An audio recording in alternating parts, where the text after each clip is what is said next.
So let me first read natin for today, verses 1 through 18. Here we go. Verse 1. Now, the apostles and the brothers who were throughout Judea heard that the Gentiles also had received the word of God. So when Peter went up to Jerusalem, the circumcision party criticized him, saying, "You went to uncircumcised men and ate with them." But Peter began and explained it to them in order. "I was in the city of Joppa, praying, and in a trance I saw a vision, something like a great sheet descending, being let down from heaven by its four corners, and it came down to me. Looking at it closely, I observed animals and beasts of prey, and reptiles and birds of the air. And I heard a voice saying to me, 'Rise, Peter, kill and eat.' But I said, 'By no means. By no means, Lord, for nothing common or unclean has ever entered my mouth.' But the voice answered a second time from heaven, 'What God has made clean, do not call common.' This happened three times, and all was drawn up again into heaven. And behold, at that very moment, three men arrived at the house in which we were, sent to me from Caesarea. And the Spirit told me to go with them, making no distinction. These six brothers also accompanied me, and we entered the man's house. And he told us how he had seen the angel stand in his house and say, 'Send to Joppa and bring Simon, who is called Peter. He will declare to you a message by which you will be saved, you and all your household.' As I began to speak, the Holy Spirit fell on them just as on us at the beginning.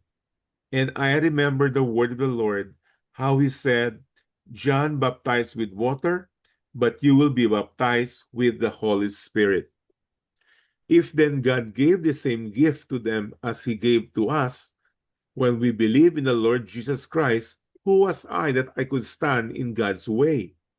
When they heard these things, they fell silent, and they glorified God, saying, "Then to the Gentiles also God has granted repentance that leads to life." All right. So those are the 18 verses. And if you notice, in that 18 verses, it's actually a review of the whole of chapter 10, dahil ang chapter 10 really is focusing of Peter, the vision, and he's going to the house of Cornelius.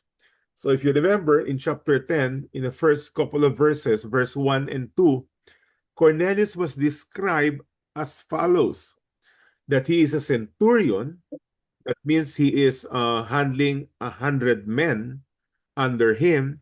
It also says that he was a devout man and that he feared God. He was also generous and he was prayerful. I mean, these are all positive description of Cornelius. But there's only one problem. Despite being devout, God-fearing, generous, prayerful, but he was not saved. Just like any person, no matter how good you are, no matter how religious you are, if you are not in Christ, if you don't have the Holy Spirit living in you, Scripture says that you do not belong to Christ. So, I would like to start actually from verse 4, which is basically verse 4 to verse 16 is Peter uh, telling the Jewish people in Jerusalem, the Jewish believers in Jerusalem, of what has happened to him while he was in Caesarea. So Peter began and explained it to them in order. So the them is the Jewish believers in Jerusalem. So it begins with verse 5. I was in the city of Joppa praying, And in a trance, I saw a vision, something like a great ship descending, being let down from heaven by its four corners, and it came down to me. Now, if you recall, in the first few verses of chapter 10, that is exactly what had happened to Peter. Peter was at the rooftop, he was praying, and then suddenly a group of animals that are unclean was coming down from heaven, and the voice from heaven said, Peter, kain na. So, verse 6, looking at it closely, I observed animals and beasts of prey and reptiles and birds of the air. And I heard a voice saying to me, Rise, Peter, kill and eat. But I said, By no means, Lord, for nothing common or unclean has ever entered my mouth. You know what's interesting dito? Peter, speaking to the voice that was speaking to him, he calls him Lord, Yahweh. And yet at the same time, he was disobedient to the very voice that he says, Lord. You know, again, this is a reminder. I think the Lord permits chapter 10 and chapter 11 to be repeated for emphasis, because this is a common problem even among us Christians today. We always call Jesus as Lord, which means master, kurios in the Greek, which makes us which makes us identify in relationship to Christ as slaves, that we are slaves, that he is the master, and yet we totally disagree with what he tells us to do. Sabi niya pa kay Lord, Lord, no way, by no means. But the voice answered a second time from heaven, what God has made clean, do not call common, or do not call unclean. This happened 3 times, and all was drawn up again into heaven, which tells us that because the voice mentioned it 3 times, Peter also said, No, Lord, 3 times. Tigas ng ulo. I mean, again, this is a reflection of, I believe, believers today. We study the Bible, we say it's the Word of God, and yet we still choose to do what we want to do. I think either the love for sin, and or sometimes our traditions are in contrary to the Word of God. And so even though we call Jesus Lord, we call the Bible and the scriptures the Word of God, and yet we still insist on what we are used to do, on doing things. So this happened 3 times. And behold, at that very moment, 3 men arrived at the house in which we were, sent to me from Caesarea. So again, if you recall from our lesson in chapter 10, while Peter was praying at the rooftop, behold, 3 soldiers coming from Cornelius in Joppa, na pinadala ni Cornelius to fetch Peter. And from that, if you recall, that our lesson is that while God is working at the recipient of the gospel, all at the same time, God is working on the messenger of the gospel. So you and I right now, believe it or not, we are being worked on by the Lord in preparation to preach the gospel. But like Peter, we say, Lord, I believe in you. Lord, your word is true. And yet we say, no, Lord, not me. The Lord says, go share the gospel. Lord, no. Mahiyain ako. Lord, no. Busy ako. I mean, it's very ironic. We call Jesus Lord, and yet in function, we prefer to make ourselves Lord. But the text says here, And the Spirit told me to go with them, making no distinction. So Peter is being corrected by the Holy Spirit, and Peter was hesitant to follow the soldiers because obviously the soldiers were pagans. They were Gentiles. And the Jews at this point, even though some of them, including Peter, are now Christians, they still have this tradition that they are not supposed to mingle, not to go along with, not to fellowship, and not to eat with Gentiles. But the Spirit told me, don't make any distinction between a Jew or a Gentile. And Peter explaining, remember, this is an explanation of Peter to the Jewish believers in Jerusalem. So Peter said, these 6 brothers also accompanied me, and we entered the man's house. So hindi lang ako, I had other Jewish brothers who went along with me to enter the house of Cornelius. And he told us, and itong he dito, and Cornelius told us how he had seen the angel stand in his house and say, send to Joppa and bring Simon, who is called Peter. So Peter went along. Ultimately, finally, he obeyed the Holy Spirit despite his tradition was saying, do not mingle with the Gentiles. So Peter went along and finally met Cornelius. Um, you know, lesson from that, if you recall, many times the Lord tells us to do things that we are not comfortable in doing. I mean, think of it, the very basic for all of us. If anyone is in Christ, he's a new creation and he's an ambassador of Christ, reconciling the world to God. In other words, go share the gospel.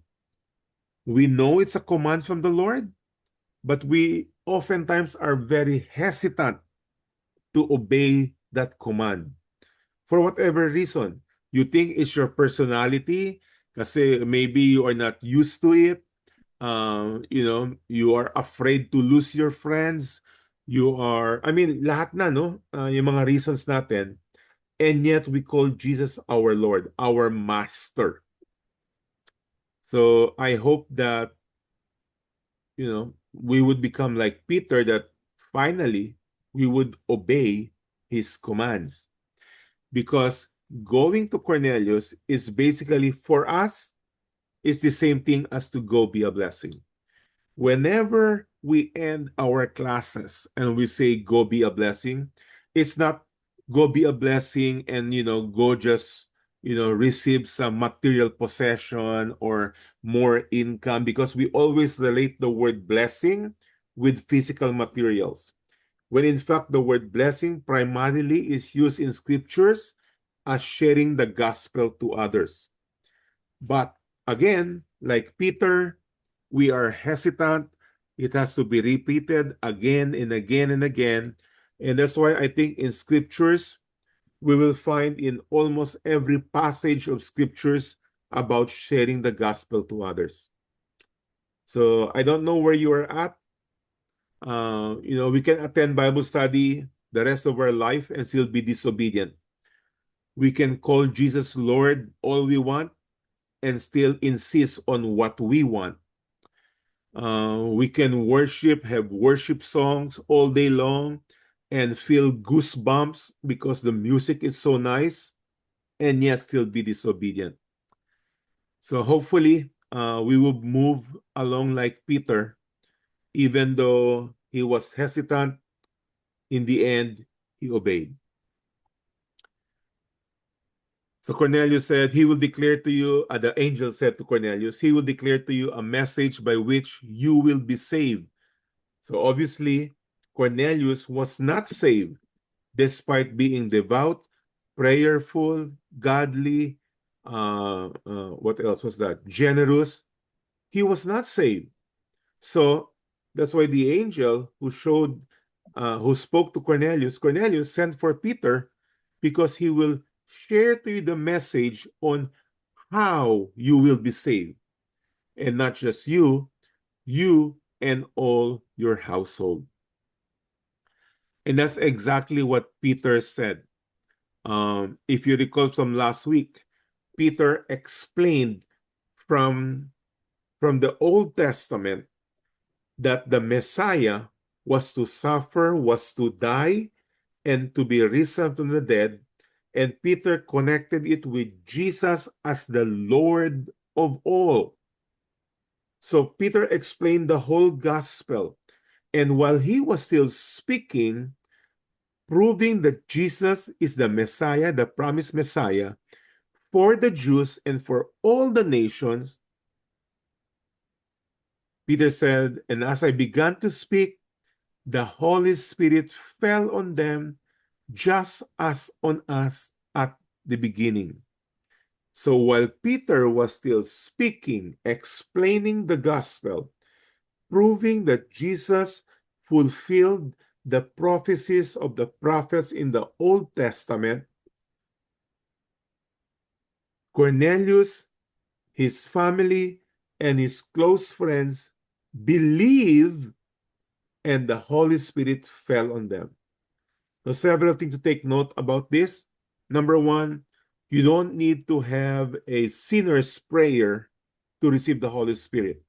What is important is from within, repentance that is changing our mind. Remember, repentance is not about, Lord, forgive me for my nagnakaw ako, nag-adultery ako. That is true. You need to repent about that. But repentance for salvation is different. Repentance for salvation is the changing of our mind from thinking that we can save ourselves by doing good, by being nice, by being religious, to coming to a conclusion that we are lost on our way to hell and that we cannot save ourselves and that only to the works of Christ on the cross can we be saved. That is repentance. And then putting our faith in Jesus alone. So that's what happened to Cornelius, his family, and his friends. And the Holy Spirit fell upon them. Then Peter says, and I remember the word of the Lord, how he said, John baptized with water, but you will be baptized with the Holy Spirit. So this was our lesson from last week, and we concluded that in the end, the ultimate proof that you have been born again is that the Holy Spirit is living in you. You can be a nice person and yet be a nice person on his way to hell. You can be a prayerful person and yet a prayerful person on your way to hell. You can be godly, you can be generous, you can be a faithful church goer and yet go to hell. Because those are not the indicators that you are truly in Christ. The ultimate proof is that you have been born again. This is exactly what Jesus told what's this? Nicodemus in John 3:3. Nicodemus, being a priest, being a good person, Jesus says, unless you have been born again, you cannot enter the kingdom of God. So, what are the synonyms to the word born again? Born again is the same thing as receiving the Holy Spirit. The Holy Spirit living in you, that means you have been born again. Another word for born again is redeemed. Another word is justified. Another word is you have been transferred from the kingdom of darkness to the kingdom of light. Another description is that you have been adopted into the family of God. They are all synonym, and they are all a description of when the Holy Spirit lives in you. That is what you call baptism in the Holy Spirit. That is why even in the church in Corinth, Paul warns the church in Corinth or the church attendees. He says this, examine yourselves to see whether you are in the faith. You can almost paraphrase this and say, examine yourself to see whether the Holy Spirit is living inside of you. Test yourself if He's truly in. Because even churchgoers can be churchgoers and yet still on their way to hell. Remember Matthew 7. Jesus says this, on that day, speaking of the judgment day, many will come to me and reason out, Lord, Lord, did we not prophesy? Did we not cast out demons? Maybe you can add to that, didn't I go to church?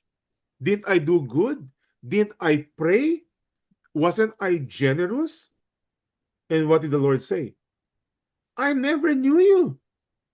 Away from me, you evildoer.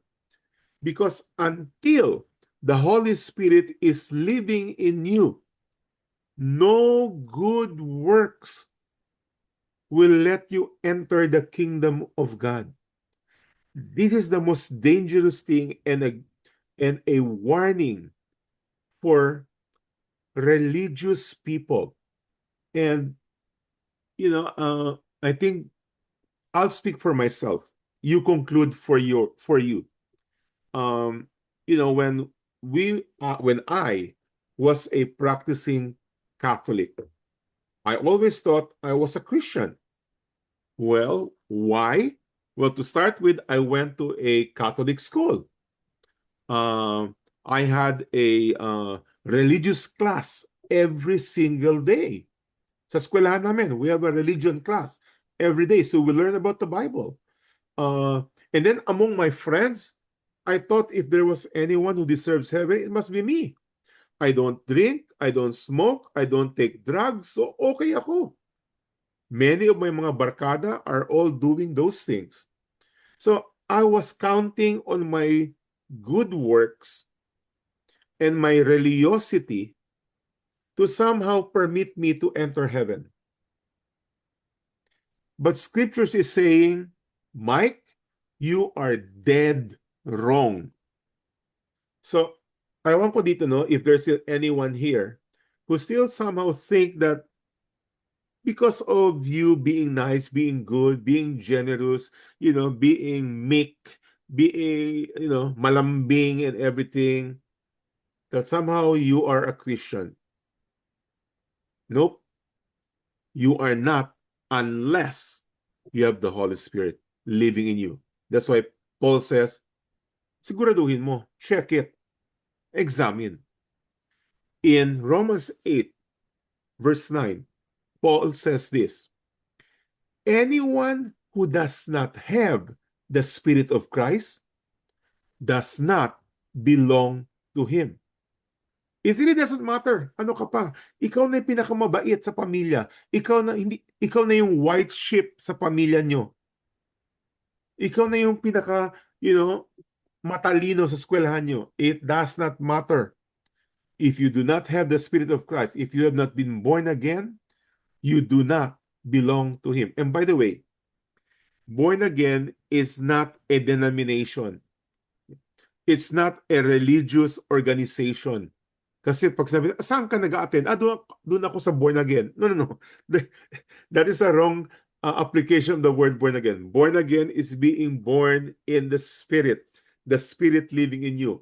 It's not a member of a certain particular church that is calling themselves born again. You can be attending a so-called born again church and you yourself have not been born again. You can attend a evangelical Reformed church and yet have not been born again. So do not equate the two. Totally different. So examine yourself. And last week we spent plenty of time, and I'd like to repeat on that if we're going to check and see if you truly have the Holy Spirit, if you truly have been born again, if you truly have saving faith, not just faith, saving faith, these are several indicators that the Holy Spirit is living in you. Number one, and the most important, a new confession that Jesus Christ is Lord, as Lord. What do you mean by a new confession? I said new confession because, as far as I could remember, I was a little kid. I already said Jesus is Lord. I already confessed that, but verbally. So when I say a new confession, it is a point wherein you actually acknowledge that salvation is found in Christ alone. There is nothing in me that I have done or not do that contribute to my salvation. That is a totally different kind of confession that Jesus' work on the cross is sufficient and should not be added with anything else. That's what I mean by new confession. Then also, you will realize that there's a battle inside of you. What once upon a time was quote unquote normal, now you know that you are battling with sin. Hindi na pwede yung ginagawa mo dati, yung what seems to be normal before, hindi na. There's something different. Another one, you start to see that the fruit of the Spirit, love, joy, peace, patience, gentleness, etc., is starting uh, to be exercised by you, little by little, from glory to glory. Then you'll also notice that there is a new love for God and other believers. You like to fellowship with fellow true believers. You love to talk about the Word of God and so on. Another one, this one is kind of hard to explain because it's internal. It's a new assurance. You just know deep inside of you that you are a child of God. You know because you know the Word of God and because you profess that Jesus alone is your Savior, nothing else, not your religion, not your good works, nothing else.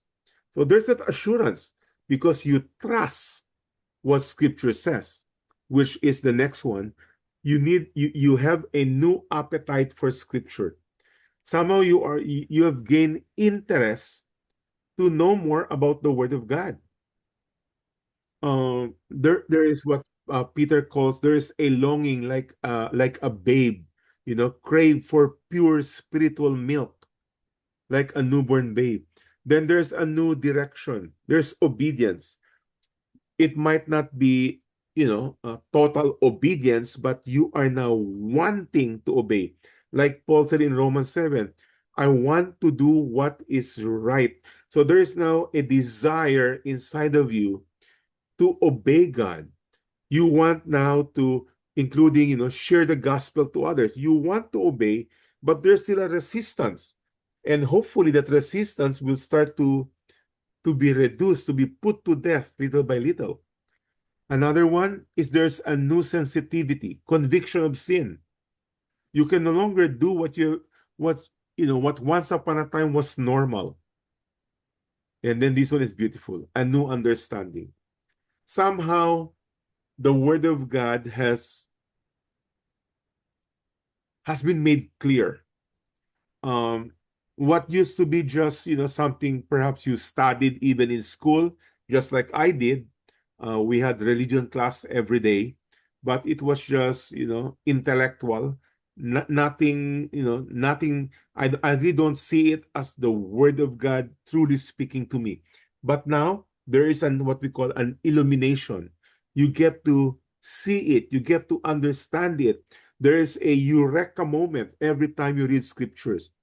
And then finally, you have a new communion. Your prayer life has become different. No longer is it just a what's the word? Yung parang program style, memorize prayers. It has now become very personal. You speak to him as a father and you as a child. And it has been a constant prayer, whether you are driving, whether you are eating, I mean, it doesn't matter what you're doing. You keep on conversing with God. The Word of God, which you have learned from the Word of God, from Scriptures, is speaking to you, and you respond to it. And all of this is what we see in verse 4 to verse 16, where Peter was explaining to the church, to the Jewish believers in Jerusalem. Because now let's start with verse 1. Why? Because verse 1, now the apostles and the brothers who were throughout Judea, Judea is the province where Jerusalem is, throughout Judea, heard that the Gentiles also had received the word of God. Now, isn't that a good thing that the Gentiles also received the word? If we break this verse 1, there are several things I'd like to point out from this verse 1. First, the news spreads quickly. Remember, Cornelius was in Caesarea, that is far from Jerusalem. But without TikTok, without Messenger, without the social media, and yet the news spread quickly. And the news wasn't just that the Gentiles have become believers. The news also came in a bad way. Si Pedro pumasok sa bahay ng Gentile. Hindi lang yun. Nagsama pa ng mga iba, ng mga ibang Jewish people. At guess what? Kumain pa doon. And guess what? He stayed with Cornelius the Gentile and his family for certain number of days. So this news spread quickly and went all the way to Jerusalem. The phrase, "receive the word of God," that's Cornelius, his family, and his friends, receive the word of God, is critical. It means that they were genuinely saved. This is not superficial interest. This is true conversion. So to receive the word of God is to receive the truth about the message about Christ. Remember? That's what the message of Peter was. That Jesus is the Lord of all. He is the Messiah who fulfilled the prophecies of the prophets, that he was to die and on the third day rise from the dead because he paid the penalty of the sin of man. And so they receive the word. So the issue is not whether Gentiles were curious, it's that they were fully accepted by God. And that is big news. And somehow the Jewish believers, they're having difficulty in accepting that or believing that the Gentiles would also become Christians. Because in their minds, the promise of the Old Testament, they thought was only for the Jewish people. Salvation is defined by receiving the word, accepting the word. So accepting the word is the same thing as receiving the Holy Spirit, not just by external conformity, not just by intellectual agreement, but it's a reality. The gospel at this point has now clearly crossed ethnic boundaries. No longer was it in Jerusalem. No longer was it just for the Jews. No longer was it just for the proselyte. Proselyte are Gentiles who are converted Jews. But now it has gone directly to the Jewish people. So here's what I'll say. When God saves, he saves completely, regardless of background. It doesn't matter what your background may be, because in the end, all of us, Jew or Gentile, male or female, slave or free, rich or poor, whatever nationality you belong to, religious or not, we all have fallen short of the glory of God, and that all of us need salvation, which is found in Christ alone. So that's verse 1. Let's go to verse 2. So when Peter went up to Jerusalem, the circumcision party criticized him. Now, the only people who were circumcised, by the way, at that time, were the Jewish people. So the Jewish believers criticized Peter for entering the house of Cornelius. They said, verse 3, "You went to uncircumcised men and ate with them." So instead of rejoicing because the Gentiles also now are in Christ, what was primary in their minds is that Peter broke their tradition. You see, tradition is sometimes can be very dangerous. There are traditions that are good. For Filipinos, one of our tradition, yung mano po. Okay, mano po, okay, which has nothing to do whether you're in Christ or not. It's just a tradition. If you are Japanese or Korean, mostly, no, you take off your shoes, lalagay mo sa labas. You don't bring them inside the house. Well, that's a tradition. There's nothing wrong with that. But there are certain traditions that are directly contrary to scriptures. I mean, for you and I, maybe later on, when we go to our question and answer, we can mention several things that we practice, particularly in our Catholic background, that is totally in contradiction to the Word of God. So what can we pick out from this verse 2 and 3? Here we go. First, Peter returned to Jerusalem, which is the center of the early church. That's where the church began, in Jerusalem. But instead of joy, he is confronted by the circumcision party, by the Jewish believers. Again, it was because it wasn't their tradition, and it's actually unlawful for a Jewish person to enter the house of a Gentile. And so instead of saying, "Oh, Peter, wow, tell us a story about what happened with Cornelius," the first thing they said, "Peter, why did you enter the house of Cornelius? Kumain ka pa doon. Natulog ka pa doon. Nagsama ka pa ng iba." So those who were circumcised refers to Jewish believers who were still holding tightly to Jewish ceremonial identity.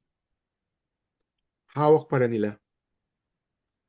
And then, like I said, maybe later on, we can talk about certain things that we practice in Catholicism that probably we are still holding on today.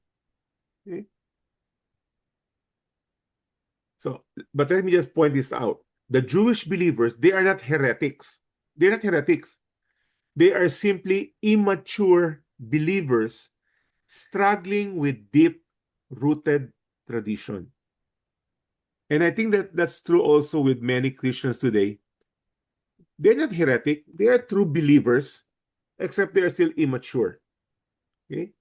They still practice certain traditions that they hang on to. Kaya, that's why discipleship is very important. That is why studying the Word of God is very important. And, Cornelius was a very, smart person. After receiving the Holy Spirit, he invited Peter, "Peter, stay with us for a while." Why? Because he wanted to find out and know more about what is expected of a person who has the Holy Spirit living in him. So you might be a Christian for a while now. Tayo dito, I'm talking to us now. We might have been a Christian for a while now, but if you have not been properly discipled, if you have not properly studied the Word of God, there might still be plenty of things that you are holding on to without realizing that it is contrary to the Word of God.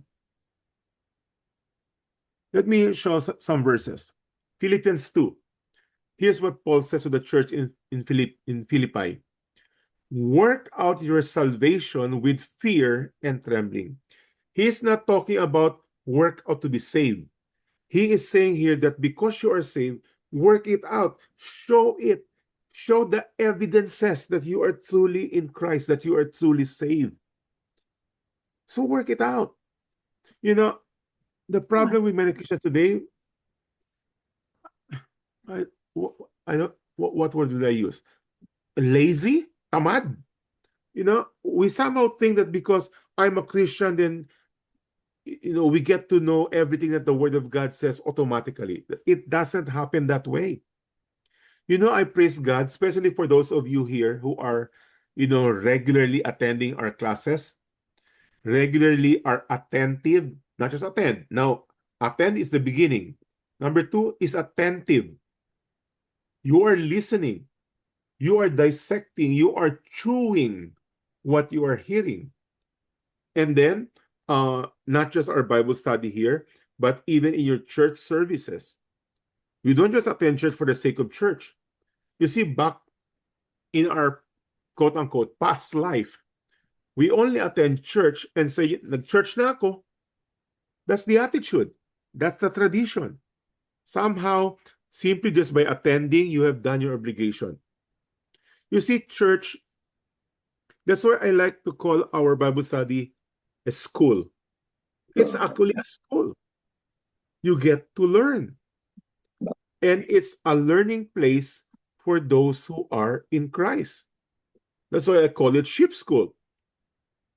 So work out your salvation, put effort, and not just attend, not just be attentive, you get to review it.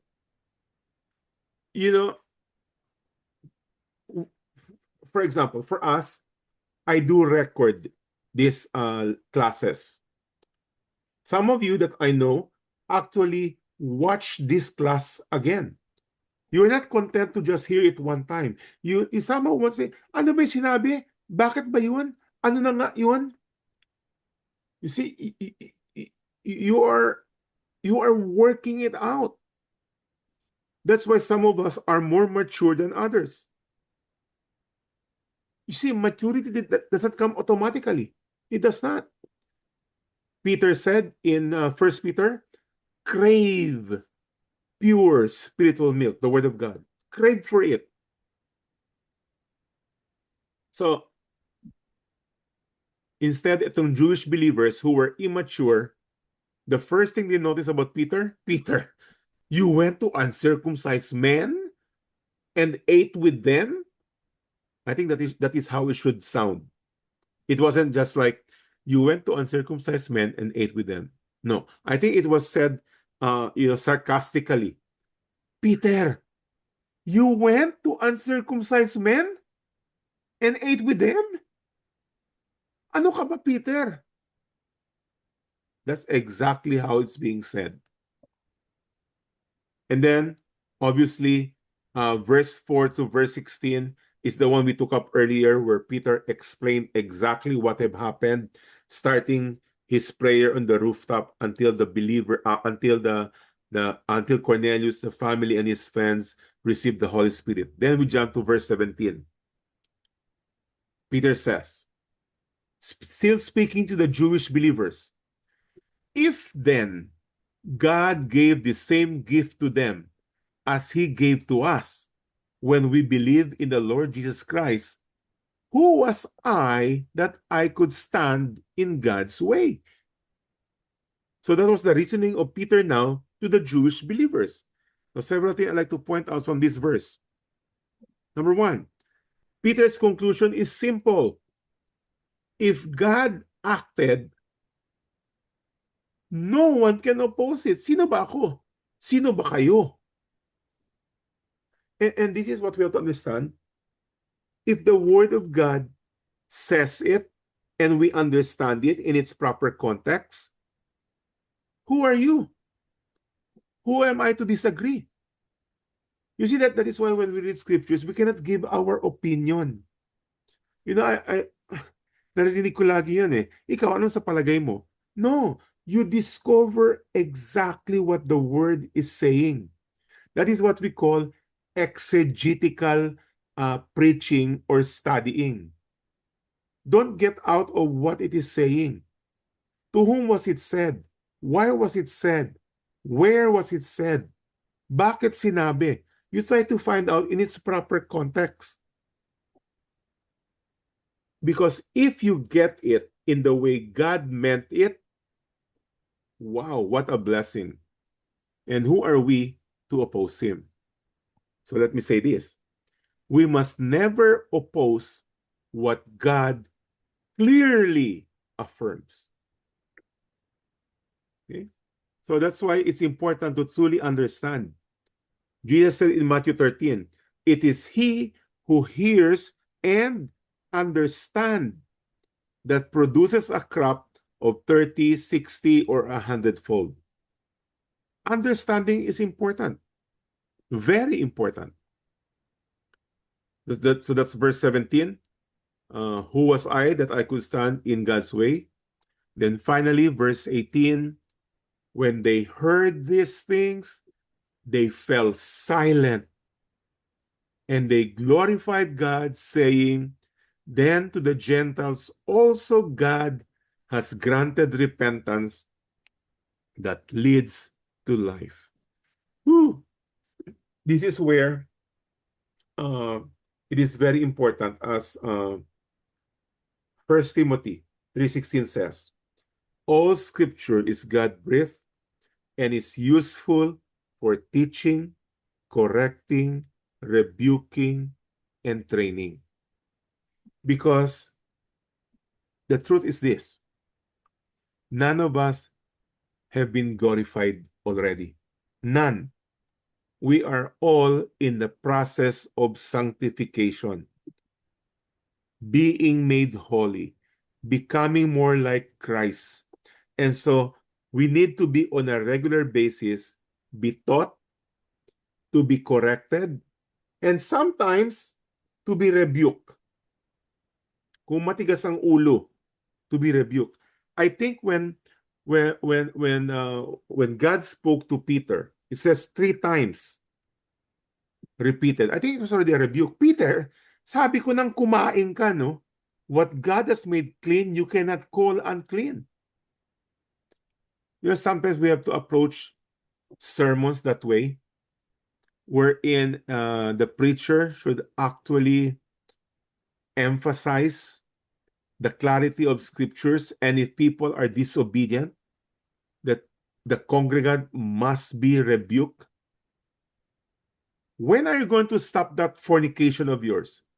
Yang adultery mo, kailan mo ihinto yan?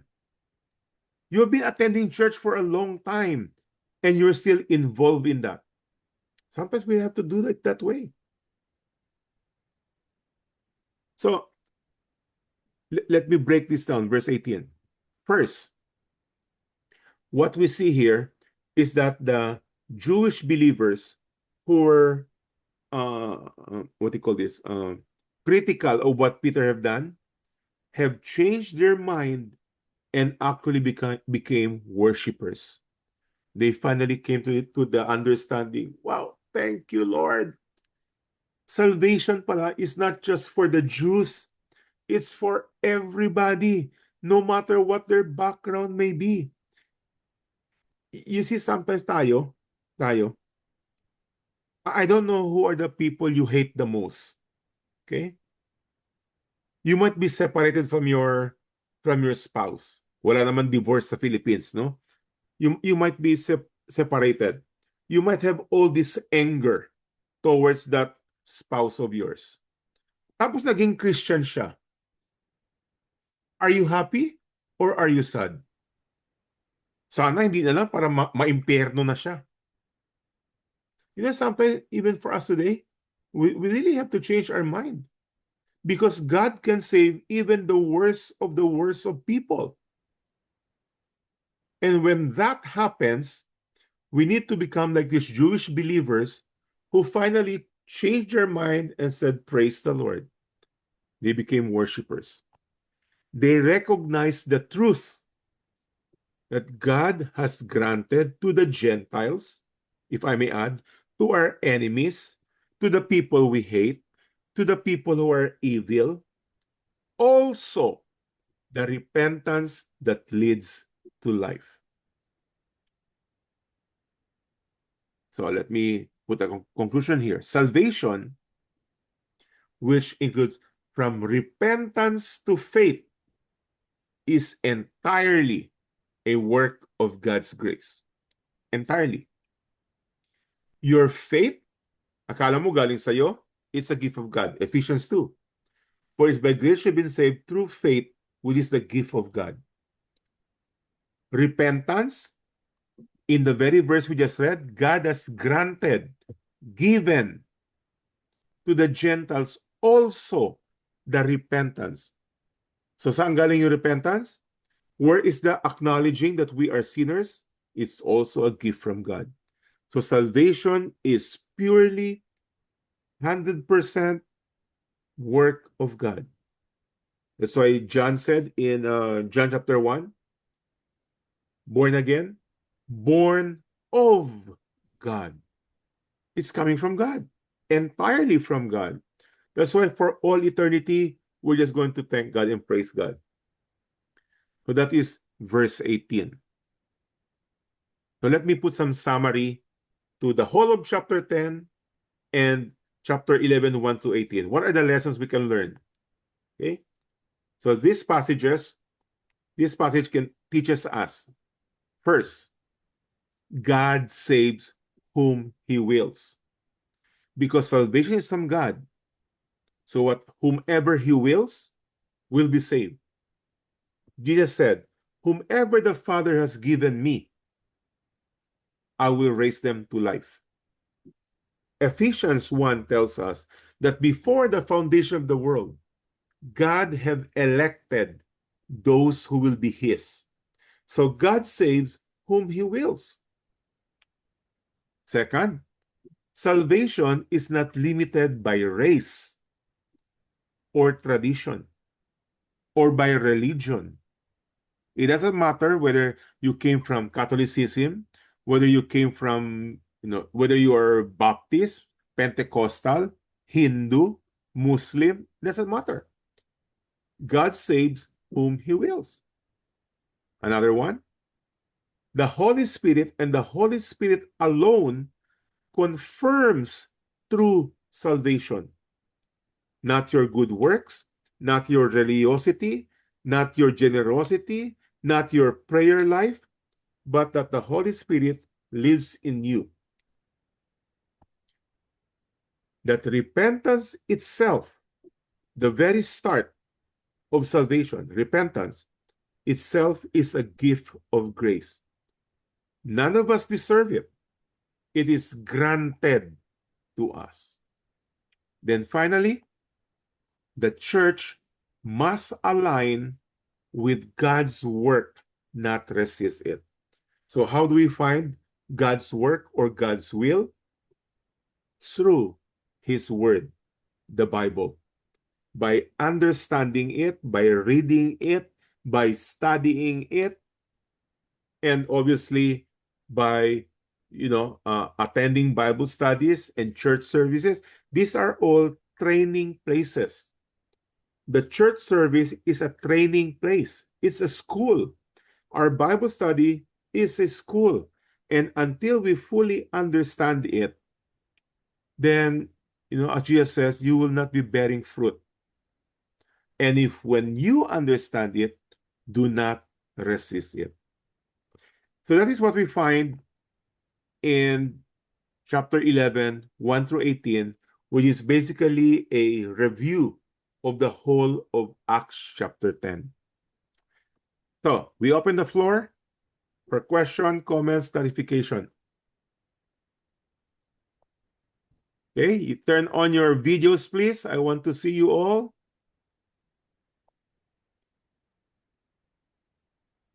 Okay. Who wants to start?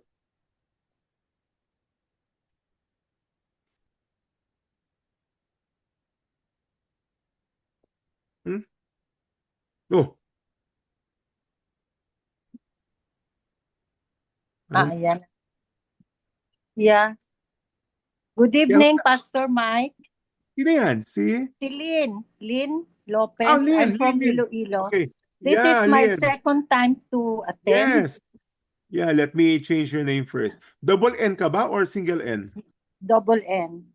Double N. So I'll change your name here so that people can know you also. There you go, Lynn. Yes, Lynn. Hindi kasi kagaya nyo ho, Pastor Mike. I'm a Catholic. I have not given up my religion for, I believe, as you have said, that religion cannot save us. Uh-huh. I didn't say that. Diba? The Bible said that. Okay? The Yeah. Bible says that. Yeah. So sabi niyo ho, nung nasa Catholic kayo, you're good, mabait kayo and everything. Uh-huh. But don't you think that because of that character of yours, Mm-hmm. syempre napapalapit kayo sa Diyos kasi yung Mm-hmm. seed namin, like ako, I really appreciate yung seed ko nang galing sa Catholicism. But then, nung nag-aaral na ako ng Bible, ang dami talagang mali. Yeah. Oh, yeah. And it was only this time during the Holy Week, yung nakita kong The Chosen, the Lord really, really loves me deeply. Kilalang-kilala niya yung kung sino. Pero, di ba ho, the Lord changes the heart of Pharaoh. Siya yung hardens the heart of, yung parang, siya yung talaga, kung wala ang Panginoon, ang hirap-hirap ng mga struggles natin. So, Yeah. pag Oh, nandun by na the sa way, puso, you were quoting Exodus, wherein God hardened the heart of Pharaoh. The oo, di ba? chapter before, it says Pharaoh hardened his heart. So, even though it says God hardened his heart, it was also because Pharaoh hardened his heart. Siya yung matigas, si Pharaoh. So, if you harden your heart, God will just grant what you decide. You want to harden your heart? Okay. You don't want to believe? Okay. So, yes, it's true. God hardened his heart, but it was because Pharaoh hardened his heart. Okay? Yeah. Okay. So, pero Mm. yun hong pag nasa atin na yung Holy Spirit, so yung mga good works, yun na yung lumalabas kasi nasa atin na yung Holy Spirit because we believe that good works will not save us. Pero Yeah. dahil nasa Spirit, nandun na yung Spirit, dapat intentional din, di ba? Kasi ang hirap ko. I Exactly. am so impatient. Sometimes I am rude, sarcastic, kasi nakakainis. Explain ka na explain, di ka maintindihan. So, pagkatapos nun, alam kong sa puso ko nandun ang Spirit kasi nagiging, naku Lord, patawarin mo ako ha. I repent kasi You become I did not, sensitive. yeah, I become sensitive. But then, ang hirap talaga yung struggles, dapat sabi nila, hindi mo yan kakayanin, it should be na magdasal ka, natutulungan ka talaga ng Panginoon na magbago. But you know what, Lynn? That is actually an indication that you have the Holy Spirit. When there is a battle, that's Romans 7. Paul said, I want to do what is right, and yet I keep on doing exactly the opposite. So, Yeah, not because you are in Christ that you live a perfect life. That's not what it means. But now there's a struggle, and you always want to become a better Christian. And you're exactly right. We are not saved by good works, but because we have the Holy Spirit, but because we are saved, then we start to do good works. You see? Okay. We don't count on our good works to be saved, but because we are saved, we must do good works. Okay, Pastor. But what do you say na Catholic pa rin ako? I don't give up my Catholicism only for the reason that I will not be saved if I change. Ganun pa rin.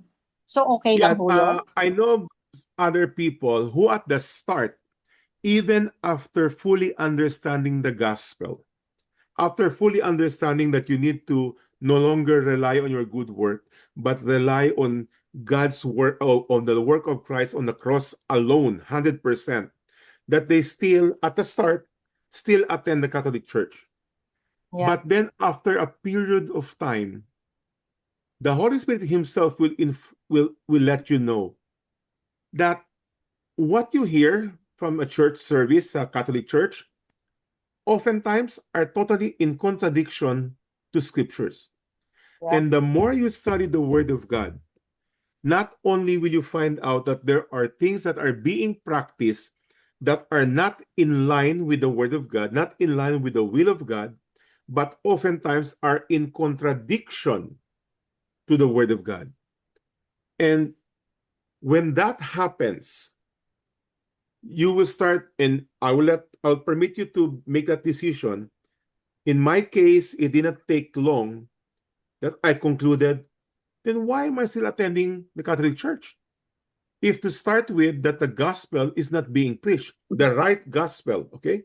Because in the Catholic Church, most Catholic churches, attendees, and even the priests, if you ask them, what's the gospel? Do good. Pare, ano talagang gospel? Attend church. You see, they are exactly informing you the things that will not save you. Yeah. So you come to a conclusion. Why am I still going here? So instead of going there, why don't I focus my time and my devotion to where the Word of God is being taught according clearly to the Word of God alone? Okay? So not even all so-called evangelical churches or all what we call what do you call this? Ano ba to? Kalimutan ko. If not Catholic Church, Protestant, okay? Yeah, Not because they are called quote-unquote Protestant church that they are good churches. No, not necessarily. You have to seek a church where the Word of God is properly taught. Now, having said that, you will also not find a perfect church. Okay? Yeah. That is why, malapit tayo sa chapter 17, I believe. Chapter 17 speaks about the Berean. The Bereans check the scriptures and see if what Paul said is true.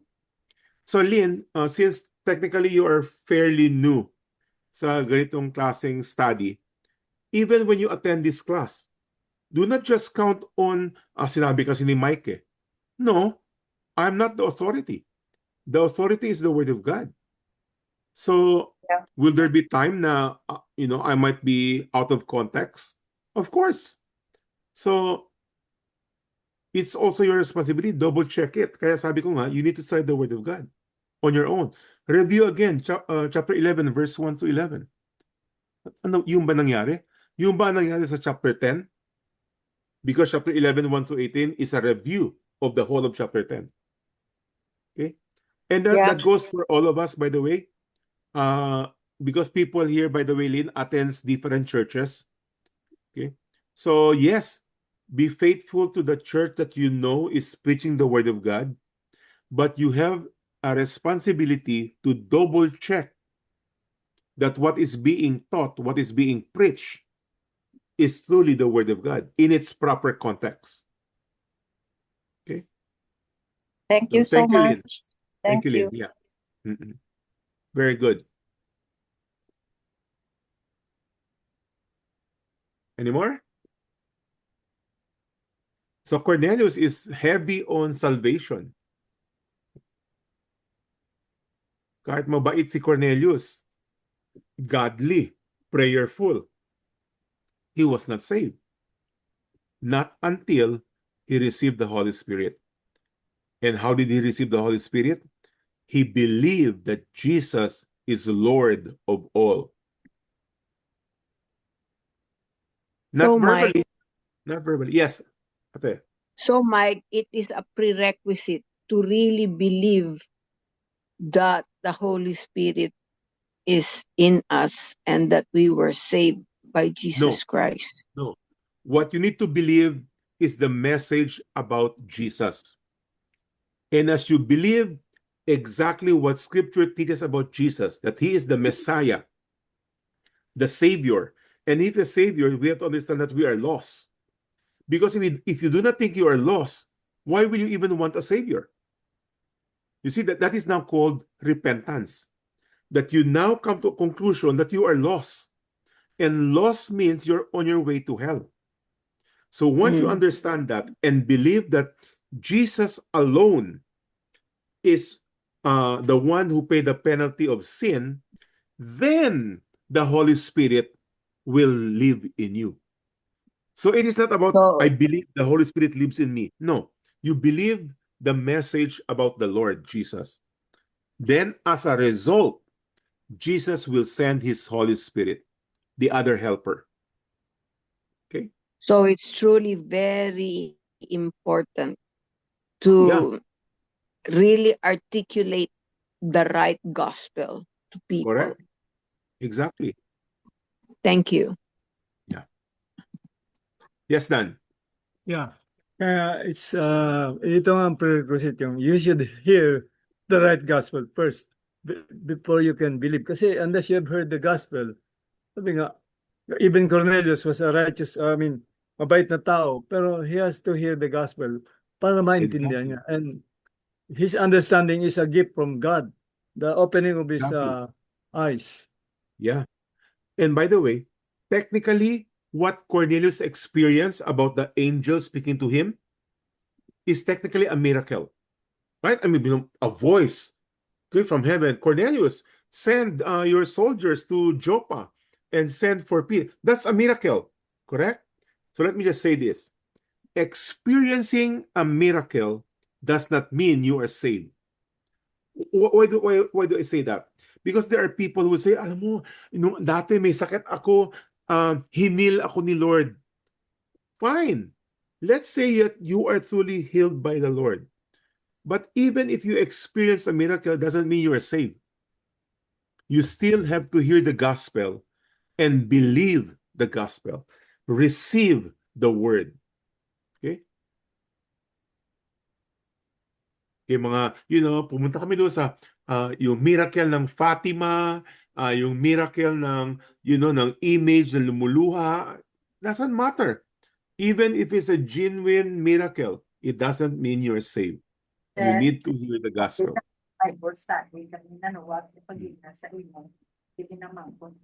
Anymore? Kung ano ang Ray? akong password sa Zoom din ito. Anya na lang pula. Lynn, I'll mute you muna, Lynn, ha? I'll mute you. Okay. Sige, Kuya, Ray? maingay dito. Maingay kasi dito. Nasa Robinson ako. So, sige. Ngayon, okay ka. Maliwanag ka. Sige. Ano gusto mo? May comment ka? Wala? Okay. Kuya, Ethan? maingay ba? Yes. Does it bother? No. Wala. Very clear. Okay. Yung ano lang sa akin lang, like, comment ko lang with Ate Lynn. It's a good thing that you started na gano'n kasi somehow,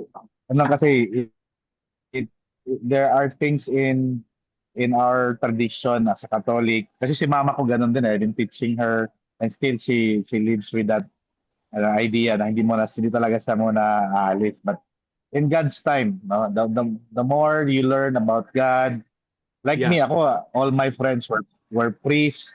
As far as doctrine is concerned, I kung sa parang din ako, the Apostle Paul, no? I've learned so much about, even to the point na I top in my class when it comes to Catholic doctrines, but somehow in God's time talaga, those things as far as where you go to church, you will really be touched by God that you have to transfer or change to a church that will help you grow more.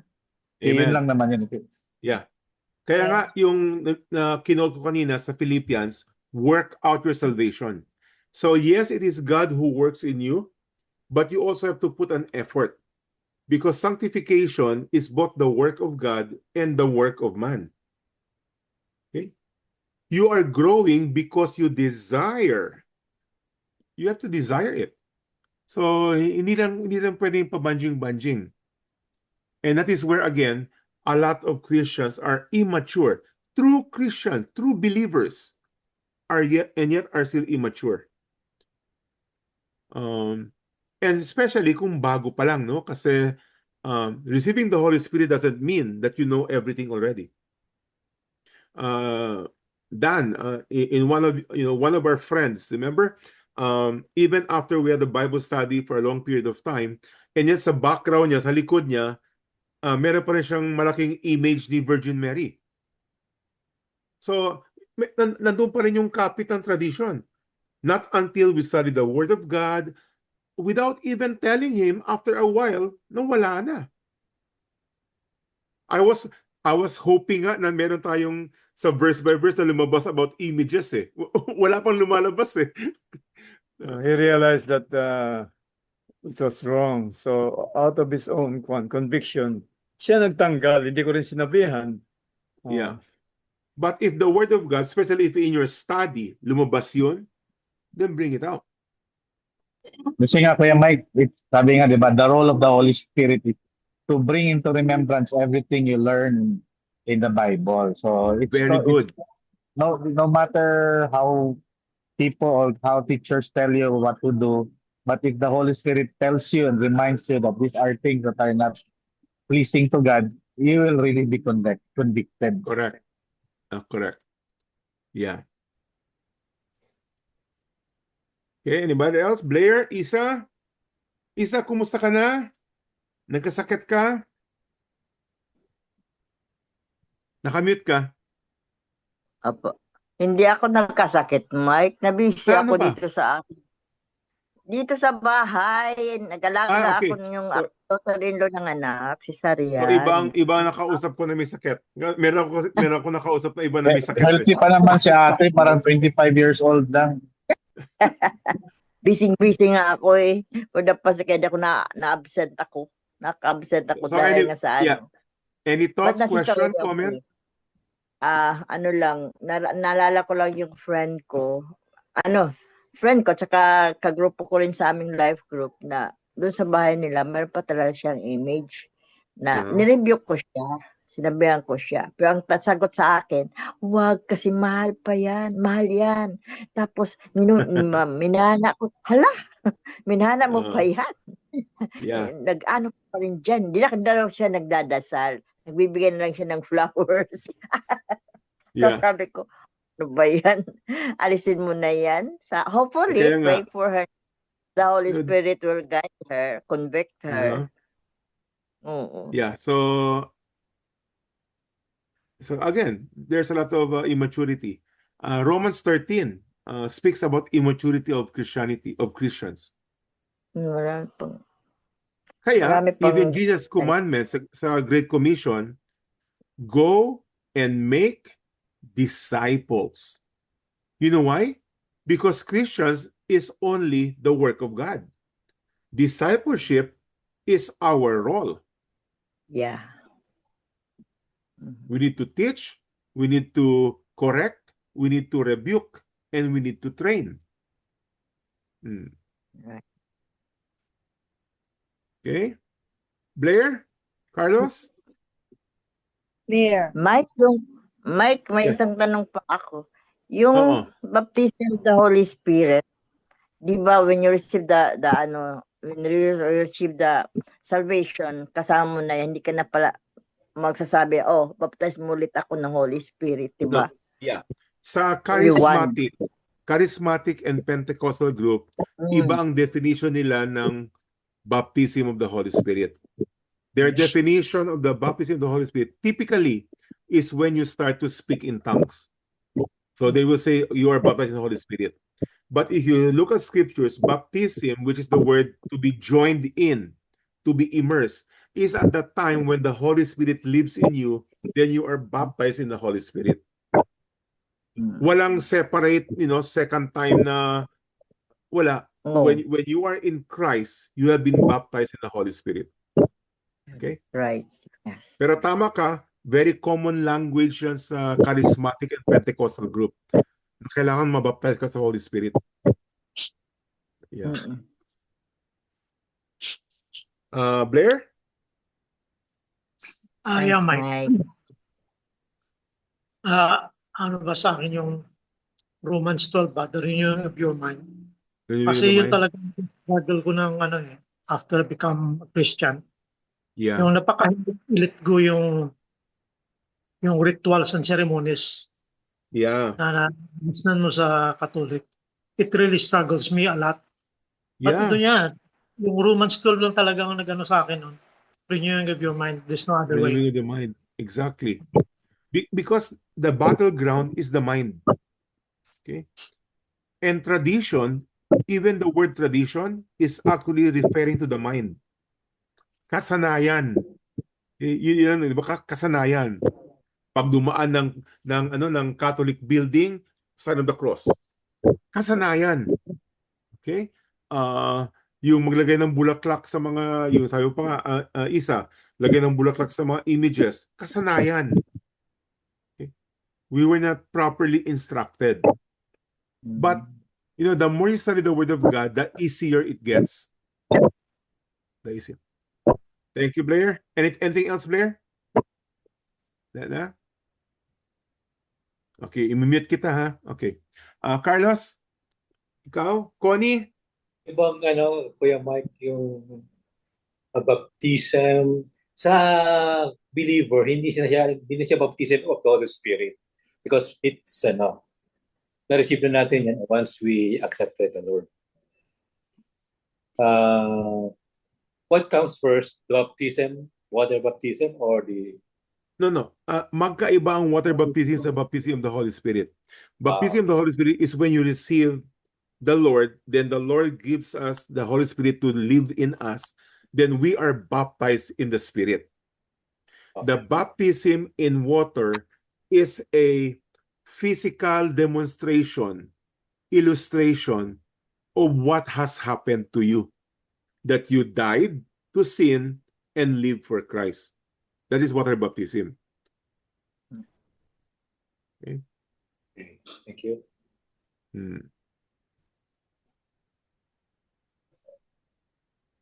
Any more? Meron pa tayong 9 minutes.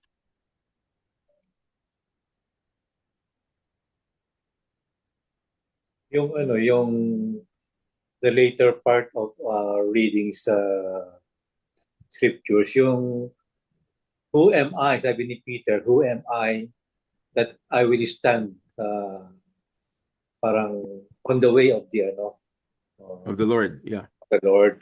Doon na-convince yung doon sa kanyang mga audiences na mga Jews na talagang wala makapagpipigil doon sa time pag-receive ng Holy Spirit.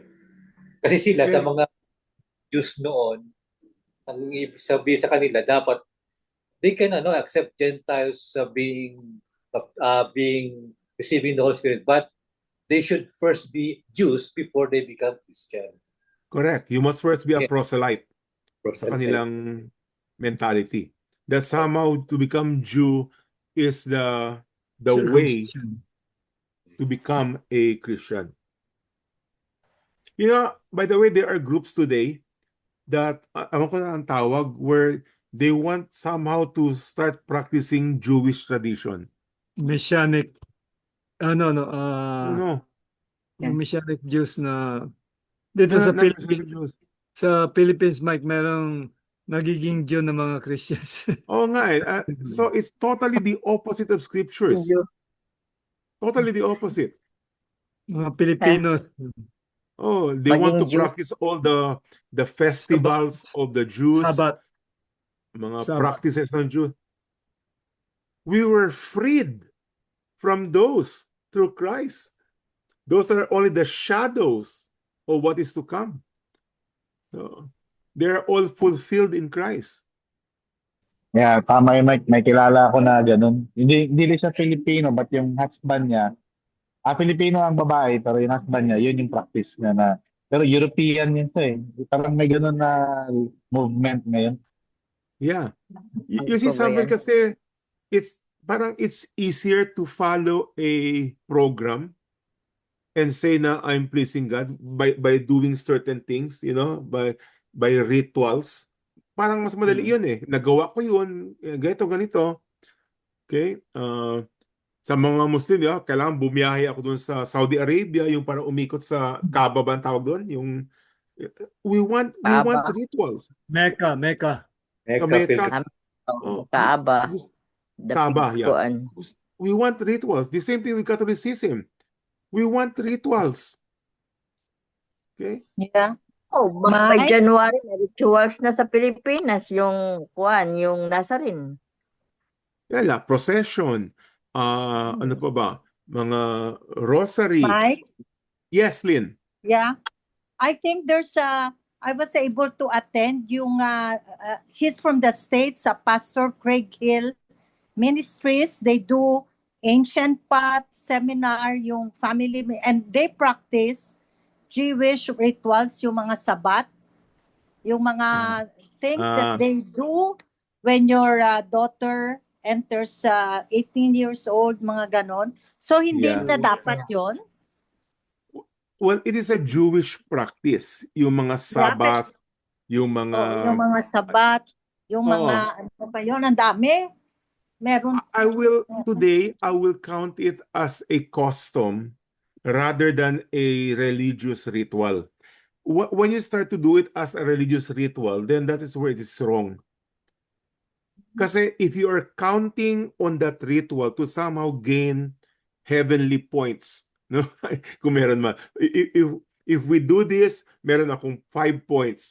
Pag nagkarga ako ng procession, sumama ko, another 10 points. If you start to count on that, you're counting on your good works. And not because, Lynn, be careful about, there are a lot of people who call themselves pastor. Actually, even in this group, I don't call myself pastor. I'm just Mike. Kasi sometimes meron tayong automatic parang notion na, okay, pastor siya, then he must know, he must be correct. Pare siya, then he must know, and he must be correct. That's not true. Mark 13, Jesus said to the Pharisees, these are the teachers of the law. Sabi niya pa, you are in error because you do not know scriptures. Are there pastors and priests and elders who do not know scriptures? Oh, ang dami. Ang dami. Yeah, but I think yung pinanggalingan niyan, yung ina-attend namin, kay Bill Bright ba yan? Yung Christian Alliance Church, it's Crusade for Christ. Again, I do not know. Yeah. I do not know him. I do not know his ministry. Pero yung ano niyan, pinanggalingan sa Amerika, sa States. Yeah, isa pa yun. Hindi porket galing ng Amerika, tama. Okay? Karamihan ng mali galing dito. Careful lang. So again, Lynn, we just have to be careful. That is why you need to know scriptures. Kasi I always say this, the more you know scriptures, understand scriptures in its proper context, yung spiritual antenna mo tumataas. When you hear something na kahit pare pa yan, kahit reverend pa yan, meron ka ng spiritual antenna. Ting, ting, ting, magiring na yun. Oh, there's something wrong, there's something wrong. Okay? You will know that. You will know that. Again, you become sensitive. Yung objective kasi parang sense of piousness and merit ba na sabi mo kaya Mike, when I do this, it makes me a lot superior than other kind of belief ba? Yeah. Kasi yun naman talaga pag mga Jew, di ba? Sense of superiority in religious practice. Yeah.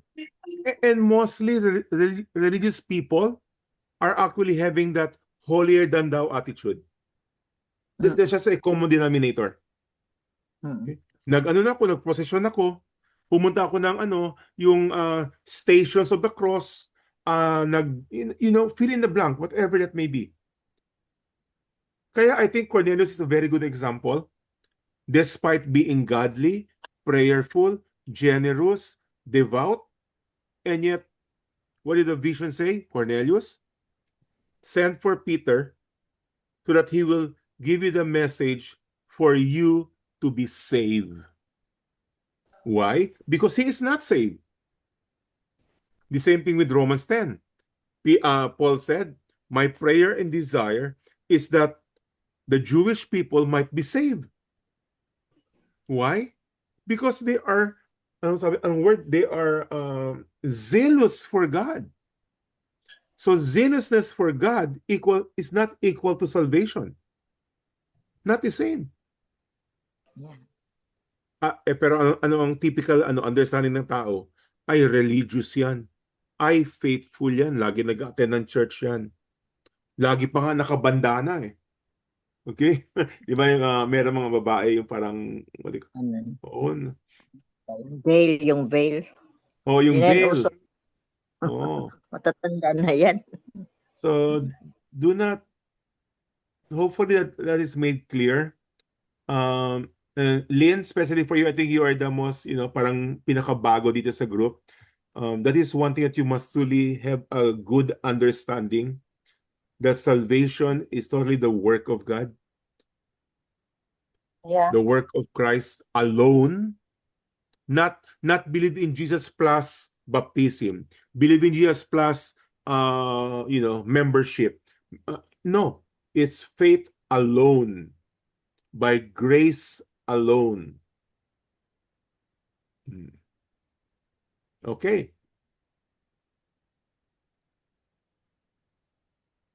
Ray, nagsalita ka, Ray? Nakamute ka.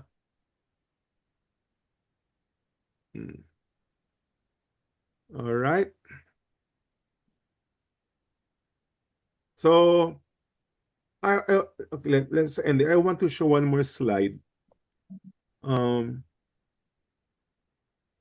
Next week, we're going to cover chapter 11, 19 through 26. Ang title is not question mark, question mark, question mark. Okay. Basically, I want to open up to all of you to read ahead, chapter 11, 19 to 26, and suggest a title. Right now, basically, I create a title every week. Pero para medyo ma-incorporate kayo sa, preparation and everything, suggest a title. We might use it, we might not use it, but at least that gives you the idea na, I read it, and this is what I believe the message is all about. So like today, ang tinitle natin, Grace for the Gentiles. So next week, 19 to 26, ang topic dyan is about Barnabas. So anong palagay nyo ang title? Send it to me. PM me, Mike, palagay ko magandang title dito is ito. Okay? So, as we always end our lesson, we always say, go be a blessing. That means, go be an influencer to share the gospel to other people. Invite them here, and hopefully, they'll get to understand the Word of God more. All right? So, shall we end?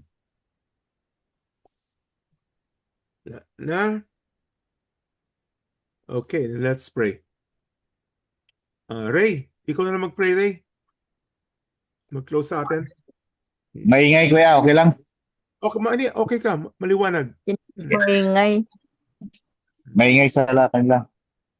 Si Kuya Dan na lang. Maingay. No, you're good. You're good. Walang ingay. I don't think. Okay. Dear God, we just want to praise and give thanks to your goodness for bringing us all here together to read your word, to study your word, Lord. It's really such a blessing, Lord, to hear words, so your word can be explained in proper context, because through it, Lord God, we are able to truly understand what your will for us. Father God, I just pray for everyone here to continue to have the desire, and Lord God, not just our desire, but plant in us, Lord, the desire to really know you more. Thank you, Lord God, for the life of Kuya Mike and for everyone here.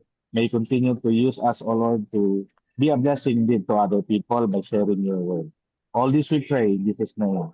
Amen. Amen. Thank you, Mike. Go be a blessing. Be a blessing. Thanks, Mike. Good evening, everyone. Remember to give me a title, okay? Title for the next lesson. Suggest a title. Okay. All right.